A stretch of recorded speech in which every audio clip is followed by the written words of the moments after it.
Hello friends, welcome to Coderslang, the one and only place you need to go to become software engineers. My name is Coderslang Master and I'm teaching you full stack JavaScript.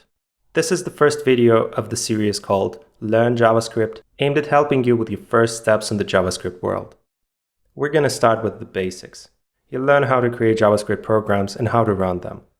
Then we'll be progressing into some fundamental concepts of JS like if statements, for loops, objects, arrays, and so on. There are various approaches to learning JavaScript. One of the most common ones is to start with HTML in a playground that runs in your browser. The upside is that it's very easy to get started, but the downside is that when you get to actually learning JavaScript, you're very likely to lose all your motivation and you can't move to the next level. And after all, browser playgrounds are not where the software developers work.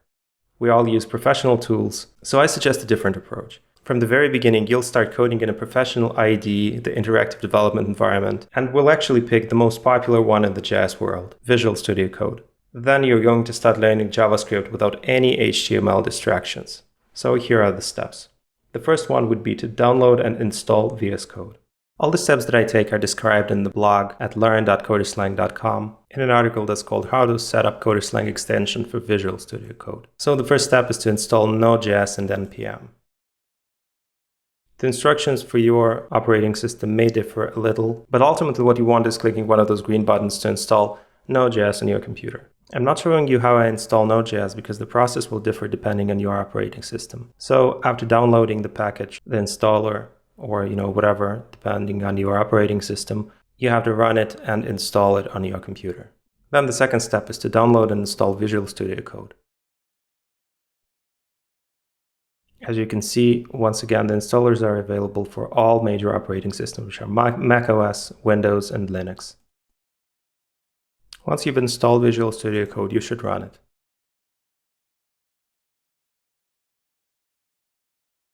And the first thing that you'll see will be this Get Started page. It's quite easy to get lost here if you're just starting. So I suggest at this point actually going out of the Visual Studio Code and going back to your file manager. In your file manager, I suggest looking for some secure location where you would create a folder where you will store all the files related to your learning JavaScript. I'll call it coderslang-js. This folder is empty. So let's go to Visual Studio Code now and learn how to create files. So now go ahead and click Open Folder. I'm finding my Coderslang.js new folder in the documents. As you see, there's absolutely nothing in it.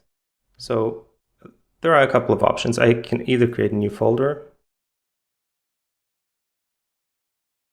New folder 1. I can create another folder, which would be something like new folder 2, which has been created inside of new folder 1. I can move them around so that the nesting changes. I can create new files, say index.js or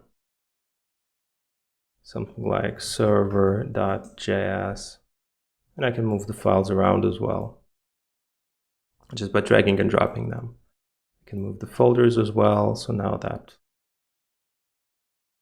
new folder 1 contains new folder 2, which contains file index.js, and then in new folder 1 there is a server.js file as well. All those files are empty. So the first button, create new file, name it some file name.js. Second button, create a folder, some folder name.nothing, because it's a folder, it doesn't need an extension. And to delete it, you can just press delete or command delete if you're on a Mac to delete all those newly created files and folders. To get started, you just need one file. Let's call it index.js. All JavaScript files should have the JS extension, which stands for JavaScript. So pause the video here if you haven't created the index.js file yet. Go ahead, create it, and then let's write your first program. It starts with the word console, then a dot, and then the word log, parentheses, and then inside of those parentheses you need to place quotes and say hello world. That's it. That's your first program. What this program does, it calls the function console.log and passes in the parameter hello world. When you run it using Node.js, you will see the message hello world printed on the screen. So let's see how you can run your first program. To run your program, you need to go to the terminal. You can access the terminal by going down and clicking the button Toggle Integrated Terminal. In it, you should write node space index.js and then hit return. And as you see, here's our message, hello world. Our program has been executed and the function called console.log had outputted the message hello world to the screen. If you change something here, like hello world exclamation mark, and then rerun the program, the output will slightly change. As you see, here's an exclamation mark here. Congratulations, you've written your first JavaScript program. It may not seem like a lot at this point, but in reality, you're doing well. You've downloaded and installed the Visual Studio Code. You've learned how to navigate VS Code.